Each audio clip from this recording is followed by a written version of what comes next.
Dear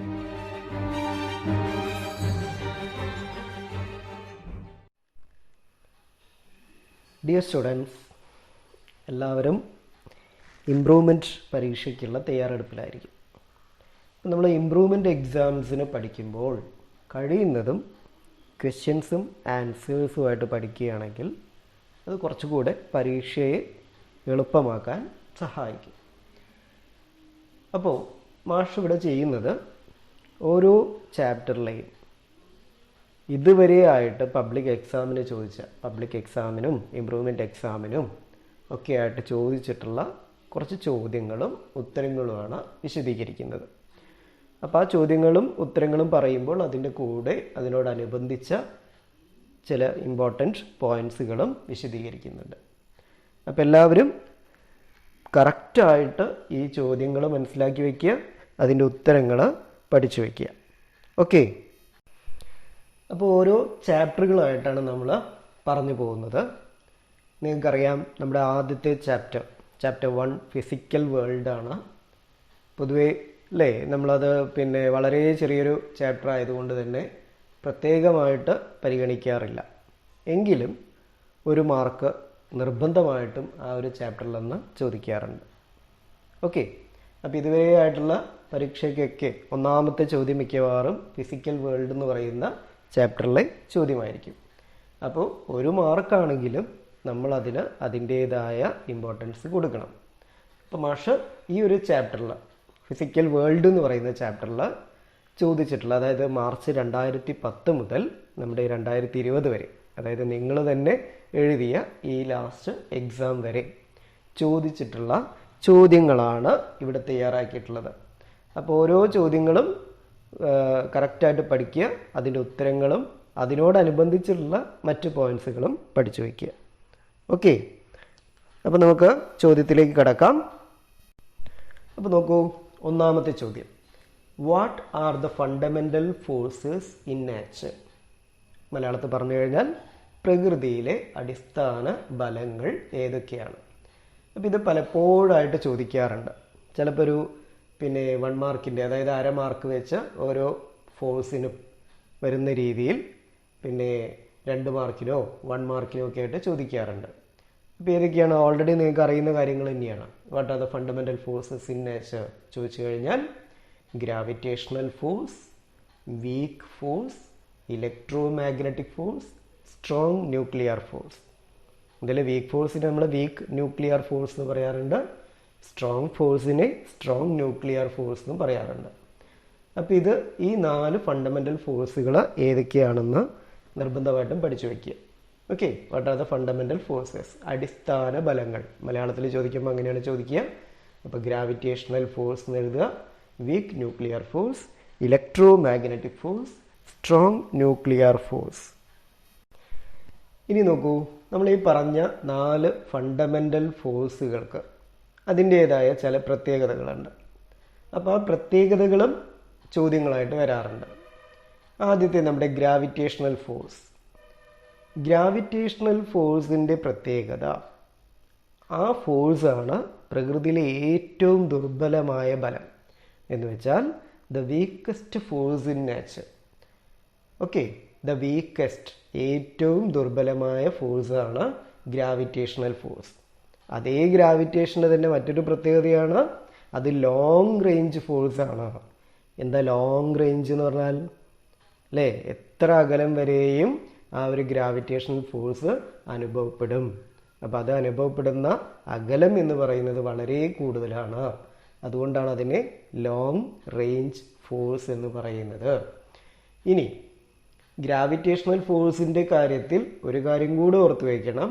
ഈ gravitation force എന്ന് പറയുന്നത് എല്ലായ്പ്പോഴും അട്രാക്റ്റീവ് നേച്ചറാണ് കാണിക്കുക. ഓക്കെ, അട്രാക്റ്റീവ് നേച്ചർ കാണിക്കുന്ന വൺ ഓഫ് ദി ഫോഴ്സാണ് ഗ്രാവിറ്റേഷണൽ ഫോഴ്സ്. അപ്പോൾ ഗ്രാവിറ്റേഷണൽ ഫോഴ്സിൽ ഇമ്പോർട്ടൻ്റ് ആയിട്ട് ഓർത്ത് വയ്ക്കുക, 1 it is the weakest force, 2 large range force, 3 always attractive. Clear ആയോ? Always attractive.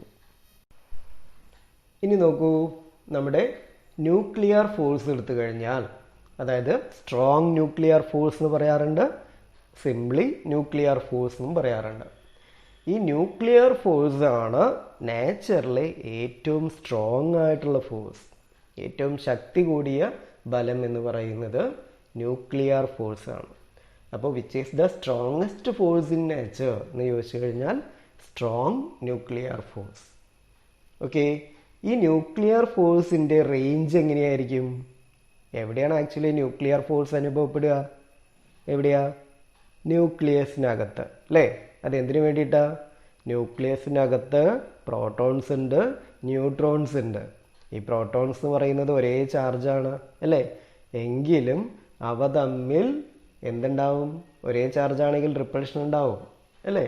അപ്പോൾ അതിനൊക്കെ എഗെയിൻസ്റ്റ് ആയിട്ട് ന്യൂക്ലിയസിനകത്ത് പ്രോട്ടോണുകളെയും ന്യൂട്രോണുകളെയൊക്കെ ബൈൻഡ് ചെയ്ത് നിർത്താൻ, ഒന്നിച്ച് നിർത്താൻ നമ്മൾ ന്യൂട്രോൺസിനെയും പ്രോട്ടോൺസിനെയും ഒന്നിച്ചെന്ത് പറയും?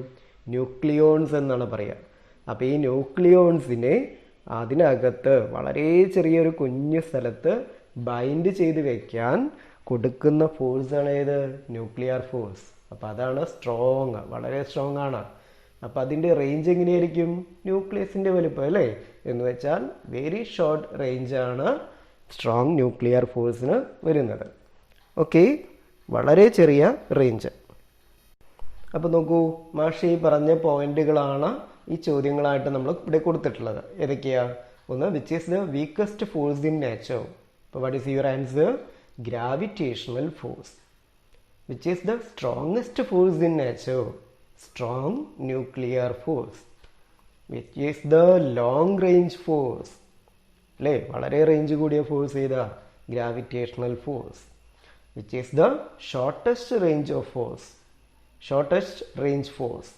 Strong nuclear force. ക്ലിയർ ആയോ?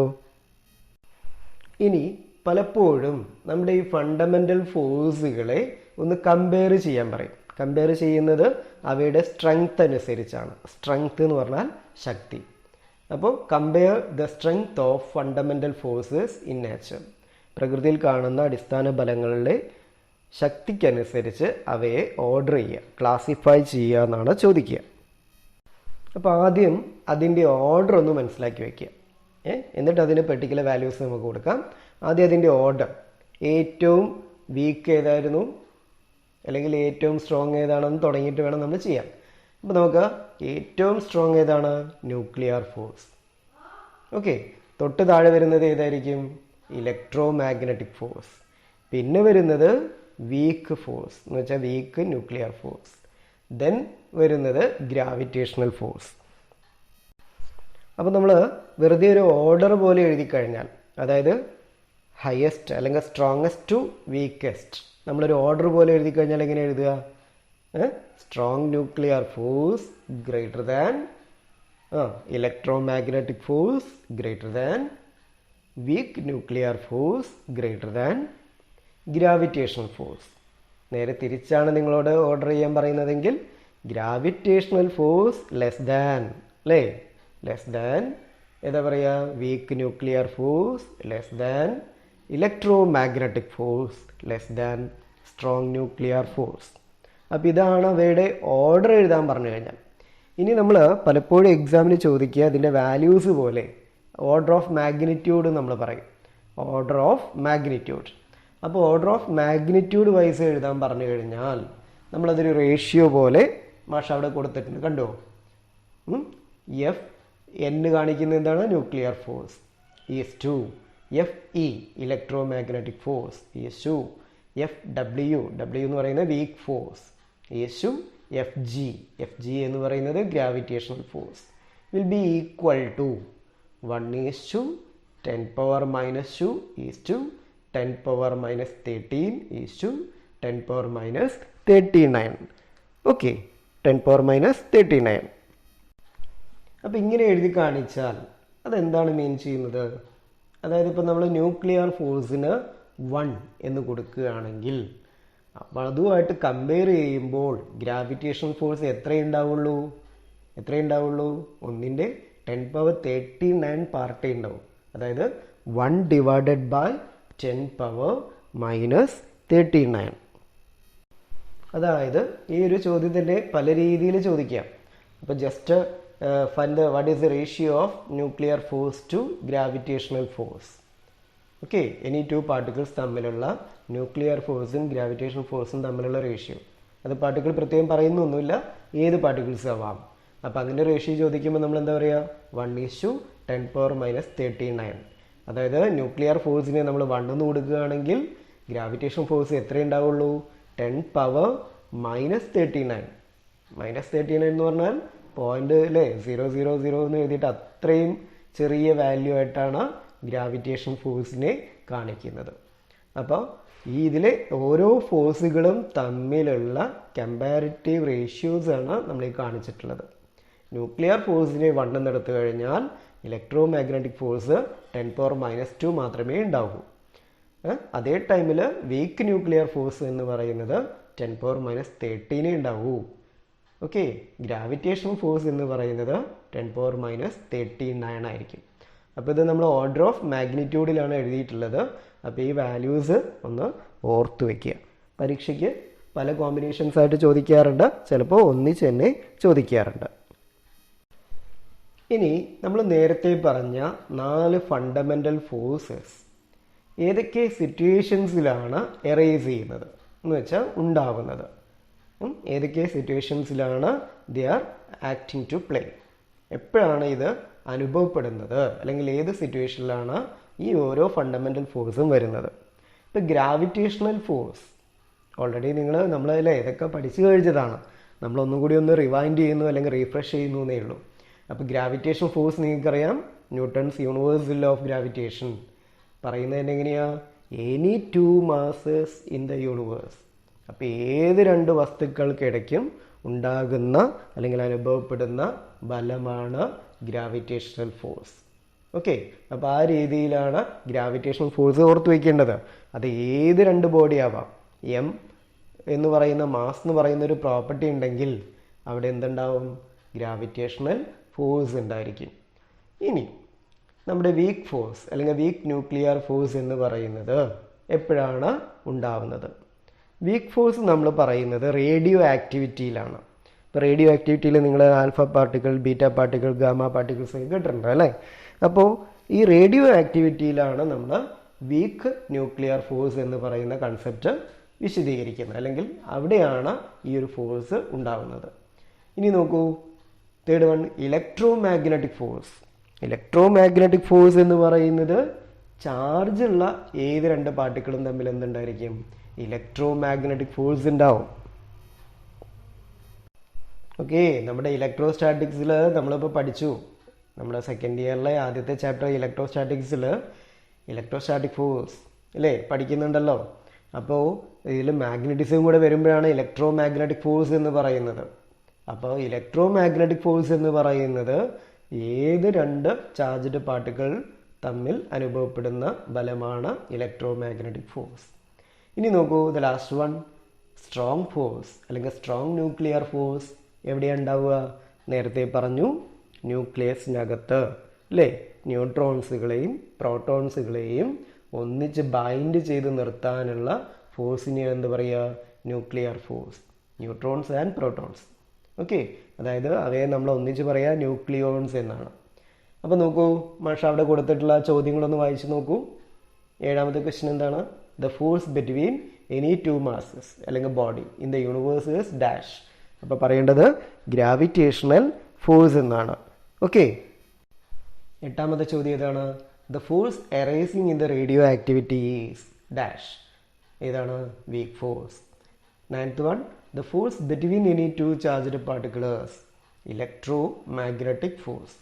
10th one, the force between nucleons, that is neutrons and protons, is dash. Strong force അല്ലെങ്കിൽ സ്ട്രോങ് ന്യൂക്ലിയർ ഫോഴ്സ് എന്ന് പറയും. നോക്കൂ, അടുത്ത ചോദ്യം നമ്മൾ ഇതുവരെ പറഞ്ഞിട്ടുള്ള കൺസെപ്റ്റിൽ നിന്ന് തന്നെയാണ് ആ ഒരു ചോദ്യം വരുന്നത്. ഇതൊക്കെ പബ്ലിക് എക്സാംസിന് ചോദിച്ച കാര്യങ്ങളാണ് കേട്ടോ. അതായത് ഒരേ കൺസെപ്റ്റ് തന്നെ പല രീതിയിൽ ചോദിക്കാം. അപ്പോൾ ഒരുപാട് ക്വസ്റ്റ്യൻസ് നമ്മൾ ചെയ്യുമ്പോഴാണ് ഓരോ കൺസെപ്റ്റുകളും എങ്ങനെയാണ് ചോദ്യമായിട്ട് വരുന്നത്, അപ്പോൾ എങ്ങനെയാണ്, എന്താണ് അതിൻ്റെ ഉത്തരമായിട്ട് എഴുതേണ്ടത്, അതാണ് നമ്മൾ പഠിച്ചു വയ്ക്കേണ്ടത്. ഓക്കെ, പ്രത്യേകിച്ച് ഇമ്പ്രൂവ്മെൻ്റ് എക്സാംസിനൊക്കെ നമ്മൾ ഒരുപാട് ഇങ്ങനെ വായിച്ചു പോയിട്ട് കാര്യമില്ല. അതിൽ സ്പെസിഫിക് ആയിട്ട് ചോദ്യവും ഉത്തരവും നമ്മൾ തന്നെ കണ്ടെത്തി പഠിക്കണം. അപ്പോൾ നോക്കൂ, which one of the following fundamental forces in nature binds protons and neutrons in A nucleus? അത് ചിലപ്പോൾ binds nucleons in A nucleus എന്നും ചോദിക്കാം. ഈ ന്യൂക്ലിയോൺസിനെയാണ് നമ്മൾ എന്ത് പറയുന്നത്? Protons and neutrons. ഓക്കെ, ഏതാണ് ന്യൂക്ലിയസിനകത്ത് വരുന്ന ഫോഴ്സ്? ഓക്കെ, അതന്നെ, സ്ട്രോങ് ന്യൂക്ലിയർ ഫോഴ്സ്. അപ്പോൾ മാഷ് അതിൻ്റെ ആൻസറായിട്ട് കൊടുത്തിട്ടുണ്ട് സ്ട്രോങ് ന്യൂക്ലിയർ ഫോഴ്സ് ആണ്. എല്ലാവർക്കും അറിയുന്ന കാര്യം തന്നെയാണ്, നമ്മൾ നേരത്തെ പറഞ്ഞത്. ഒന്നുകൂടെ അത് ചോദ്യമായിട്ട് പരീക്ഷയ്ക്ക് വന്നതുകൊണ്ട് തന്നു എന്ന് മാത്രം. അടുത്ത ക്വസ്റ്റ്യൻ നോക്കൂ, which one of the following forces present between all object in the universe? യൂണിവേഴ്സിലെ എല്ലാ വസ്തുക്കൾക്കും ഇടയ്ക്കുള്ള ഫോഴ്സ് ഏതാണ്? നേരത്തെ പറഞ്ഞു, ഗ്രാവിറ്റേഷണൽ ഫോഴ്സ്. ഓക്കെ, അപ്പോൾ ഇതുവരെയായിട്ട് നമ്മൾ ഫോഴ്സുകളുടെ കാര്യങ്ങൾ പറഞ്ഞു. അപ്പോൾ അതുമായിട്ട് ബന്ധപ്പെട്ട് വേറെ രീതിയിലൊരു ചോദ്യം വന്നിരിക്കുന്നു. നോക്കൂ, 13ാമത്തെ ചോദ്യം. Choose the wrong statement from the following statements. താഴെ കൊടുത്തിട്ടുള്ളവയിൽ ഏതാണ് തെറ്റായ പ്രസ്താവന? തെറ്റാണ് നമ്മൾ നോക്കി എഴുതേണ്ടത്. അപ്പോൾ ഓരോന്ന് വായിച്ച് നോക്കുക. അത് തെറ്റല്ല എങ്കിൽ നമ്മൾ തെറ്റാണ് അല്ലേ ചൂസ് ചെയ്യേണ്ടത്. അപ്പോൾ തെറ്റല്ല എങ്കിൽ അപ്പം തന്നെ അവിടെ ഒരു റൗണ്ട് ചെയ്ത് വയ്ക്കുക, അത് നമ്മൾ എഴുതരുത്. അപ്പോൾ ഓരോന്നും ശരിക്കും വായിക്കുക. എപ്പോഴും ഇങ്ങനെയുള്ള ചോദ്യങ്ങൾ വരുമ്പോൾ നമ്മൾ തെറ്റിച്ച് എഴുതും. അപ്പോൾ ഏറ്റവും മുകളിൽ ചോദ്യത്തിൽ ട്രൂ ഓർ ഫാൾസ്, തെറ്റാണോ ശരിയാണോ എഴുതേണ്ടത് എന്നുള്ളത് കൃത്യമായിട്ട് നോക്കിയിട്ട് വേണം ഉത്തരം എഴുതാൻ. അപ്പോൾ നോക്കൂ, ഓരോ സ്റ്റേറ്റ്മെൻ്റായിട്ട് വായിച്ച് നോക്കൂ. A, electromagnetic forces the force between charged particles. ശരിയല്ലേ? ശരിയാണ്. രണ്ടാമത്തേത്, electrostatic force can be attractive or repulsive. Electrostatic force അട്രാക്ഷനും ആവാം റിപ്പൾഷനും ആവാം. ശരിയല്ലേ? ശരിയാണ്. അപ്പോൾ അതുമല്ല നമ്മുടെ ഉത്തരം. Nuclear force binds protons and neutrons in nucleus. ശരിയല്ലേ? ശരിയാണ്. അപ്പോൾ അതുമല്ല നമ്മുടെ ഉത്തരം. ദെൻ ലാസ്റ്റ് വൺ നോക്കൂ, gravitational forces one of the strongest force among fundamental forces in nature. ശരിയാണോ? അല്ല അല്ലേ? ഗ്രാവിറ്റേഷൻ ഫോഴ്സ് എന്ന് പറയുന്നത് ഏറ്റവും വീക്കസ്റ്റ് ഫോഴ്സ് ഇൻ നേച്ചറാണ്. അപ്പോൾ ഇതാണ് നമ്മുടെ ഉത്തരം. കാരണം നമ്മളോട് ചൂസ് ദ റോങ് സ്റ്റേറ്റ്മെൻറ്റ് എന്നാണ് പറഞ്ഞിട്ടുള്ളത്. തെറ്റായ ഉത്തരം എഴുതുക, അല്ലെങ്കിൽ തെറ്റായ പ്രസ്താവന എന്താണെന്നാണ് ചോദിച്ചിട്ടുള്ളത്. തെറ്റായ ഉത്തരം എഴുതാനല്ല, തെറ്റായ പ്രസ്താവന എന്താണെന്നാണ് ചോദിച്ചിട്ടുള്ളത്. അപ്പോൾ ഇതാണ്. അപ്പോൾ ഇങ്ങനെയുള്ള ചോദ്യങ്ങൾ പലപ്പോഴും ആ ഒരു മാർക്ക് അങ്ങ് നഷ്ടപ്പെടുത്തി കളയരുത്. പലപ്പോഴും എന്താ പറയുക അല്ലേ, വെപ്രാളം കാരണം തെറ്റിച്ച് കളയും ഇങ്ങനെയുള്ള ചോദ്യങ്ങൾ. ആ റോങ് സ്റ്റേറ്റ്മെൻറ്റ് എന്നുള്ളത് തന്നെ ഓർത്ത് വയ്ക്കുക. അപ്പോൾ ഇവിടെ ഡി ആണ് ആൻസർ വരുന്നത്. ബാക്കി എല്ലാ സ്റ്റേറ്റ്മെൻറ്റ്സും ട്രൂ ആയിരുന്നു. അപ്പോൾ നമ്മളോട് റോങ് ആണ് ചോദിച്ചിട്ടുള്ളത്. അതുകൊണ്ട് the answer is option D. അടുത്ത സ്റ്റേറ്റ്മെൻറ്റ് നോക്കൂ. അടുത്ത ചോദ്യം 14ാമത്തെ. The weak nuclear force is stronger than gravitational force. State whether the statement is true or false. ഈ സ്റ്റേറ്റ്മെൻറ്റ് ശരിയാണോ തെറ്റാണോ? എന്താണ് statement? Weak nuclear force is stronger than gravitation force. ഗ്രാവിറ്റേഷനേക്കാൾ സ്ട്രോങ് ആണ് വീക്ക് ന്യൂക്ലിയർ ഫോഴ്സ്. അങ്ങനെ തന്നെയല്ലേ? അല്ലേ? കാരണം ഗ്രാവിറ്റേഷനാണ് ഏറ്റവും വീക്കസ്റ്റ്. അതിൻ്റെ തൊട്ട് മുകളിൽ വന്നായിരുന്നു, തൊട്ട് സ്ട്രോങ് ആയിട്ട് വരുന്നതാണ് വീക്ക് ന്യൂക്ലിയർ ഫോഴ്സ്. അപ്പോൾ സ്റ്റേറ്റ്മെൻറ്റ് എന്താണ്? ട്രൂ ആണ്. അപ്പോൾ ആൻസർ ഈസ് ട്രൂ എന്ന് എഴുതി വയ്ക്കുക. ഇനി നോക്കൂ അടുത്ത ചോദ്യം 15. Select the strongest force from the following list. ഇതിൽ നമ്മുടെ 4 ഫോഴ്സ് തന്നിട്ടില്ല, 3 തന്നിട്ടുള്ളൂ. ഏതൊക്കെയാണ്? Electromagnetic force, gravitational force, weak nuclear force. തന്നിട്ടുള്ളതിൽ ഏറ്റവും സ്ട്രോങ്ങസ്റ്റ്, അല്ലാണ്ട് നമ്മൾ നാച്ചുറൽ സ്ട്രോങ്ങസ്റ്റ് അല്ല പറയുന്നത് അല്ലെങ്കിൽ ചോദിച്ചത്. തന്നിട്ടുള്ളതിൽ സ്ട്രോങ്ങസ്റ്റ് ഏതാ? ഇലക്ട്രോ മാഗ്നറ്റിക് ഫോഴ്സ് അല്ലേ? ഇലക്ട്രോ മാഗ്നറ്റിക് ഫോഴ്സ് ആണ് ഏറ്റവും സ്ട്രോങ്. അതിൽ ഏറ്റവും വീക്ക് ഗ്രാവിറ്റേഷൻ, പിന്നെയുള്ളത് വീക്ക് ന്യൂക്ലിയർ ഫോഴ്സ്. അപ്പോൾ answer is electromagnetic force. Okay, അടുത്ത ചോദ്യം നോക്കൂ. State true or false. Some conservation law are true for one fundamental force but not for the others. എന്താണത്? അതായത് ചില കൺസർവേഷൻ ലോസ് ചില fundamental ഫോഴ്സുകൾക്ക് ശരിയായിരിക്കും, അപ്ലിക്കബിൾ ആയിരിക്കും, എന്നാൽ മറ്റുള്ളവയ്ക്ക് അത് ശരിയാവണമെന്നില്ല. അതായത് ഒരു കൺസർവേഷൻ ലോ ഉണ്ടെങ്കിൽ അത് നമ്മുടെ ഫണ്ടമെൻ്റൽ ഫോഴ്സസിൽ എല്ലാവർക്കും ഒരുപോലെ ബാധകമാവണം എന്നില്ല. ഇതാണ് സ്റ്റേറ്റ്മെൻറ്റ് കൊണ്ട് ഉദ്ദേശിക്കുന്നത്. ആ ഒരു പ്രസ്താവന ശരിയാണോ തെറ്റാണോ? അപ്പോൾ ഈ ഒരു സ്റ്റേറ്റ്മെൻറ്റ് ശരി തന്നെയാണ്. കാരണം ചില കൺസർവേഷൻസ് എല്ലാ ഫണ്ടമെൻ്റൽ ഫോഴ്സിനും ഒരുപോലെ ബാധകമാവണം എന്നില്ല. നിങ്ങൾ ഹയർ സ്റ്റഡിക്കൊക്കെ പോകുമ്പോൾ ഇപ്പോൾ നമ്മുടെ കോർക്കുകൾ എന്ന് പറഞ്ഞൊരു കാര്യമുണ്ട്. ന്യൂക്ലിയോൺസിനെ ബൈൻഡ് ചെയ്യുന്ന പാർട്ടിക്കിൾസാണ് കോക്സ്. അപ്പോൾ ഈ കോക്സിൽ ചില പ്രോപ്പർട്ടീസ് ഉണ്ട്, സ്ട്രേഞ്ച്നെസ് എന്നൊക്കെ പറയുന്ന കൺസെപ്റ്റുകൾ. അപ്പോൾ അത്തരം കൺസർവേഷൻസ് ഒന്നും മറ്റ് ഫോഴ്സുകളിൽ ബാധകമാവുന്നില്ല. അത് ആക്ച്വലി ആ ന്യൂക്ലിയർ ഫോഴ്സിലും മാഗ്നറ്റിക് ഫോഴ്സിലൊക്കെ മാത്രമാണ് കൺസേർവ്ഡ് ആവുന്നത്. അപ്പോൾ ഇത് ആക്ച്വലി ഈ ഒരു സ്റ്റേറ്റ്മെൻറ്റ് ശരിയാണ്.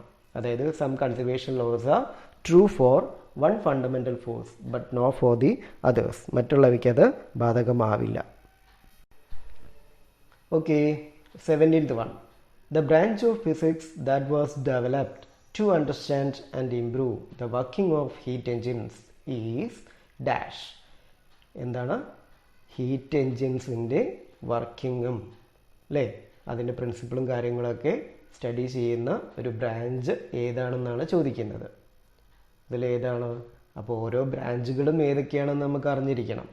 അപ്പോൾ ആൻസർ ഈസ് തെർമോഡൈനാമിക്സ്. തെർമോ എന്ന് പറഞ്ഞാൽ ഹീറ്റ് എന്നാണ്. അപ്പോൾ ആ ഹീറ്റുമായിട്ട് ബന്ധപ്പെട്ട ഒരു ബ്രാഞ്ചാണ് thermodynamics. The study of flow of heat energy. Heat എനർജിയുടെ ഫ്ലോയും അതുമായിട്ട് ബന്ധപ്പെട്ട മറ്റു കാര്യങ്ങളൊക്കെയാണ് തെർമോഡൈനാമിക്സ് എന്ന് പറയുന്ന ബ്രാഞ്ചിൽ പഠിക്കുന്നത്. ഈ ഒപ്റ്റിക്സ് എന്ന് പറയുന്ന ബ്രാഞ്ച് എന്തിനെ പറ്റിയുള്ള പഠനമാണ്? ഒപ്റ്റിക്സ് അല്ലേ? നമ്മൾ ഒപ്റ്റോമെട്രി, ഒപ്റ്റിക് എന്നൊക്കെ കേട്ടില്ലേ? ഏതാണ്? അത് തന്നെ, ലൈറ്റിൻ്റെ സ്റ്റഡി ഓഫ് ലൈറ്റ്. പിന്നെ അതുമായിട്ട് ബന്ധപ്പെട്ടുള്ള മറ്റ് ഇൻസ്ട്രുമെൻറ്റുകൾ, ഓക്കെ, ഇതൊക്കെയാണ് നമ്മൾ ആ ഒരു ബ്രാഞ്ചിൽ പഠിക്കുന്നത്. ഇനി ഇലക്ട്രോണിക്സ് എന്ന് പറഞ്ഞാൽ എന്താ? ഇലക്ട്രോണിക്സ് നമ്മൾ ഇപ്പോൾ സെക്കൻഡ് ഇയർ തുടക്കത്തിൽ ഇലക്ട്രോസ്റ്റാറ്റിക്സ് പഠിച്ചിരുന്നു അല്ലേ? എന്തായിരുന്നു ഇലക്ട്രോസ്റ്റാറ്റിക്സ്? അതൊക്കെ ചിലപ്പോൾ ഇങ്ങനെ വരാം കേട്ടോ.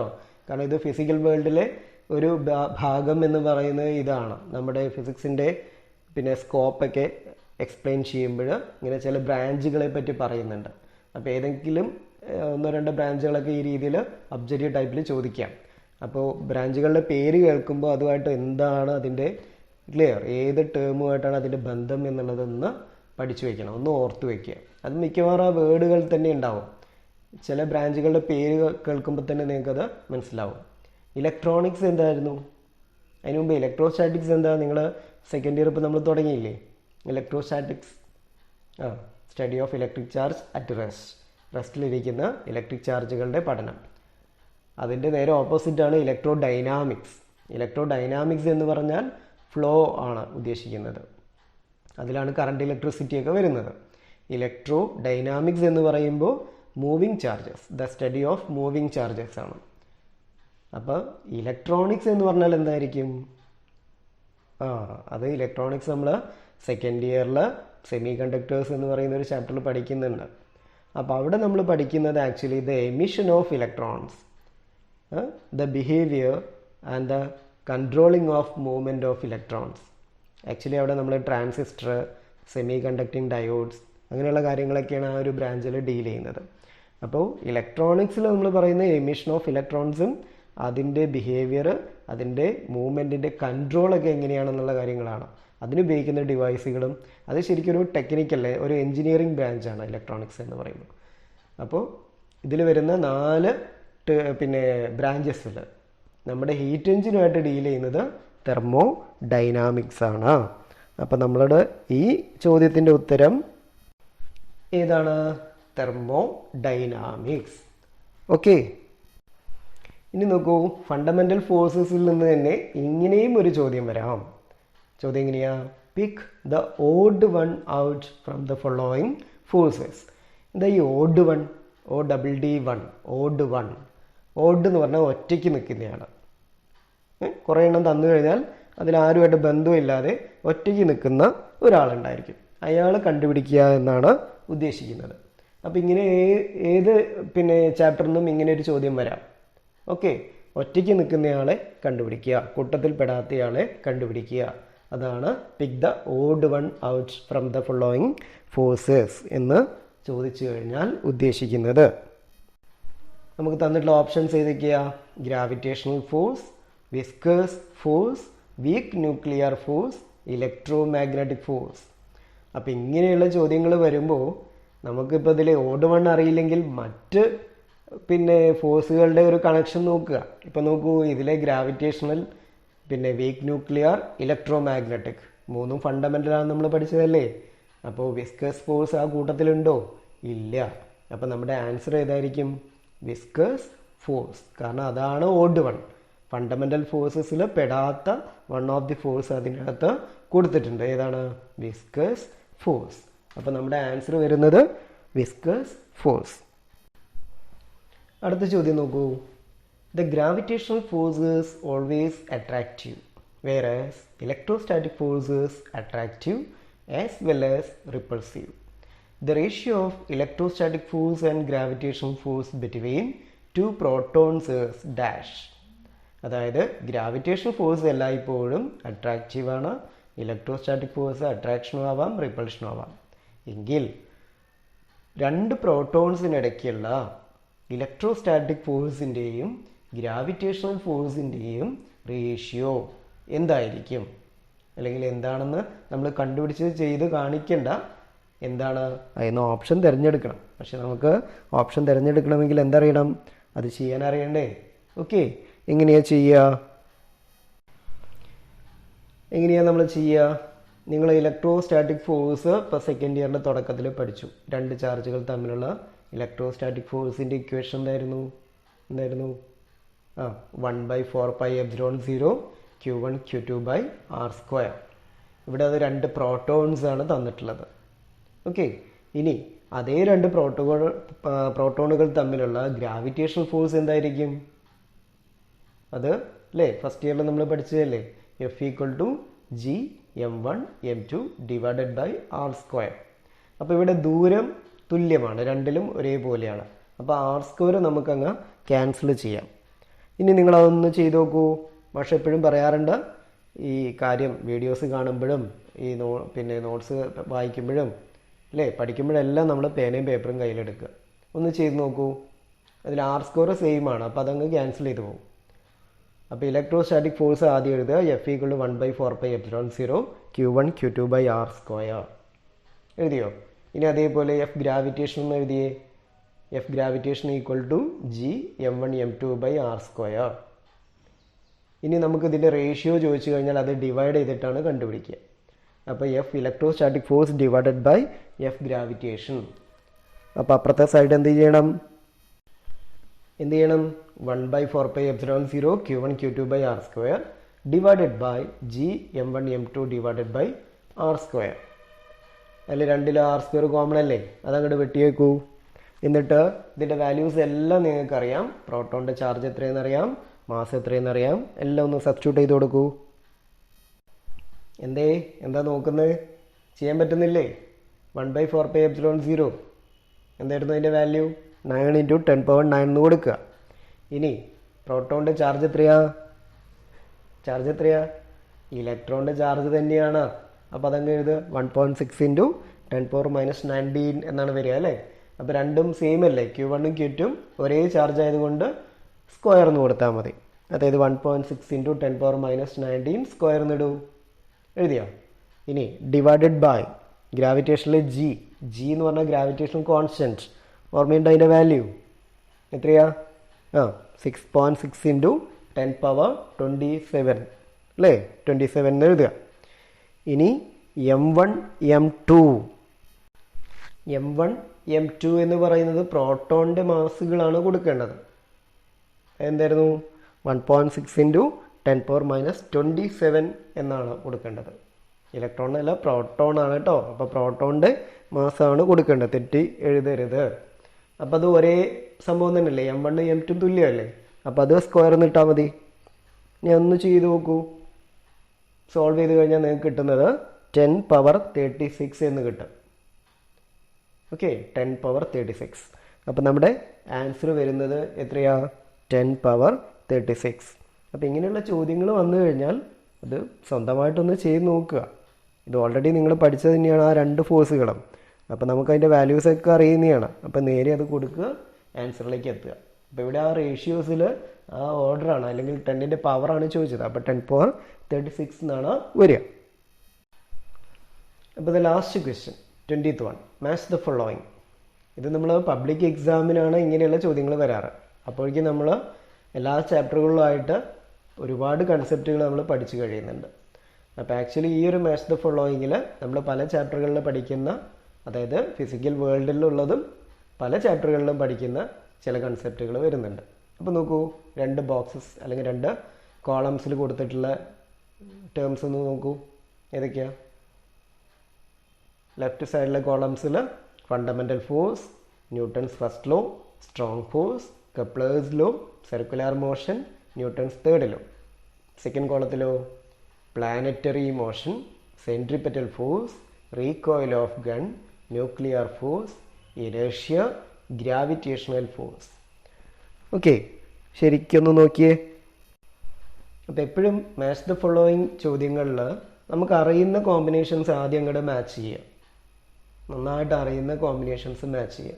അപ്പോൾ ഓട്ടോമാറ്റിക്കായിട്ട് ബാക്കിയുള്ളതും അങ്ങ് ശരിയാവും. അപ്പോൾ ഫണ്ടമെൻ്റൽ ഫോഴ്സ്, നമ്മൾ ഫണ്ടമെൻ്റൽ ഫോഴ്സസ് പഠിച്ചു കഴിഞ്ഞു അല്ലേ? അപ്പോൾ അപ്പുറത്ത് ഏതെങ്കിലും ഫണ്ടമെൻ്റൽ ഫോഴ്സ് ഉണ്ടോ നോക്കൂ. അപ്പുറത്ത് 2 ഫണ്ടമെൻ്റൽ ഫോഴ്സ് വരുന്നുണ്ട് അല്ലേ? ന്യൂക്ലിയറും വരുന്നുണ്ട്, ഗ്രാവിറ്റേഷനും വരുന്നുണ്ട്. അപ്പോൾ ഇനിയിപ്പോൾ എന്ത് ചെയ്യും? അപ്പോൾ അപ്പുറത്ത് ഇനി ഏതെങ്കിലും വരുന്നുണ്ട്, അതായത് സ്ട്രോങ് ഫോഴ്സ് എന്ന് വരുന്നുണ്ട്. അപ്പോൾ സ്ട്രോങ് ഫോഴ്സ് അല്ലേ ന്യൂക്ലിയർ.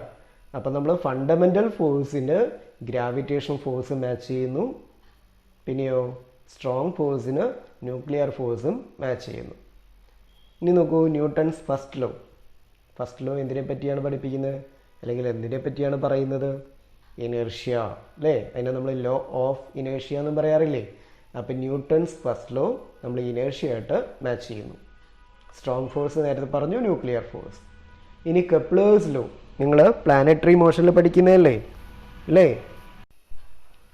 കെപ്ലേഴ്സ് ലോ എന്ന് പറയുന്നത് അല്ലേ പ്ലാനറ്ററി മോഷനിലാണ് പഠിച്ചത്. അപ്പോൾ നേരെ അപ്പുറത്ത് നോക്കൂ, ഏറ്റവും മുകളിൽ തന്നെ എഴുതി വെച്ചിട്ടുണ്ട് പ്ലാനറ്ററി മോഷൻ. നേരെ അതങ്ങോട്ട് മാച്ച് ചെയ്യും. Then circular motion. സർക്കുലർ മോഷനിൽ വരുന്ന വൺ ഓഫ് ദി ഫോഴ്സ് ആണ് ആര്? Centripetal force. അപ്പോൾ അത് നേരെ അങ്ങോട്ട് കണക്ട് ചെയ്യാം. Circular motion, centripetal force. Then the last one Newton's third law.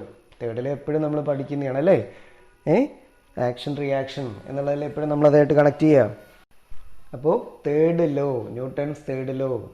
അപ്പുറത്ത് നോക്കിയേ, ഇനി ആകെ ഒരെണ്ണല്ലേ ഉള്ളൂ, റീകോയിൽ ഓഫ് ഗൺ. അപ്പോൾ നമ്മൾ ഇത് വൃത്തിയായിട്ട്, ഇപ്പോൾ പലപ്പോഴും ചില കുട്ടികൾ കാണാം ഇങ്ങനെ ആരോ മാർക്ക് ഇട്ടിട്ട് എഴുതി വയ്ക്കുന്നത്. അങ്ങനെയൊന്നും എഴുതരുത്. നേരെ അത് റീറൈറ്റ് ചെയ്യുക. ആ ടേബിൾ അതേപോലെ വരച്ചിട്ട് 2 സൈഡുകളിലും എന്താണോ മാച്ച് ചെയ്യുന്നത് അതേപോലെ എഴുതി വയ്ക്കണം. അല്ലാണ്ട് ഈ നമ്മൾ വഴി കണ്ടുപിടിക്കുന്ന പോലെ ഇങ്ങനെ ആരോ മാർക്ക് അങ്ങോട്ടിട്ട് ഇങ്ങോട്ട് വരച്ച് അങ്ങനെയൊന്നും എഴുതി വയ്ക്കരുത്.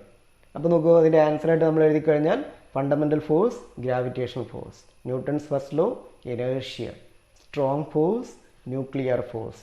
Kepler's law, planetary motion. Circular motion, centripetal force. And Newton's third law, recoil of gun. Okay, അപ്പോൾ ഇത്രയാണ് നമ്മുടെ ഈ ആദ്യത്തെ ചാപ്റ്ററിൽ ഫിസിക്കൽ വേൾഡ്. ചെറിയൊരു ചാപ്റ്ററാണ്, പക്ഷേ 1-2 മാർക്ക് നിർബന്ധമായിട്ട് ആ ചാപ്റ്ററിൽ നിന്ന് വരാറുണ്ട്. അപ്പോൾ ഇത്തരം കൺസെപ്റ്റുകൾ പഠിച്ചു വയ്ക്കുക. അപ്പോൾ നമ്മൾ പേനയും പേപ്പറും എടുത്ത് എഴുതി പഠിക്കുക. അപ്പോൾ നമുക്ക് അടുത്തൊരു ക്ലാസ്സിൽ നമുക്ക് അടുത്ത ചാപ്റ്ററിലേക്ക് കിടക്കാം.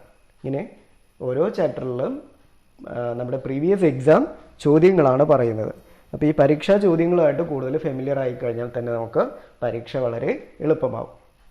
അപ്പോൾ എല്ലാവരും നന്നായിട്ട് പഠിക്കുക. നല്ല മാർക്ക് സ്കോർ ചെയ്യാൻ എല്ലാവർക്കും പറ്റട്ടെ.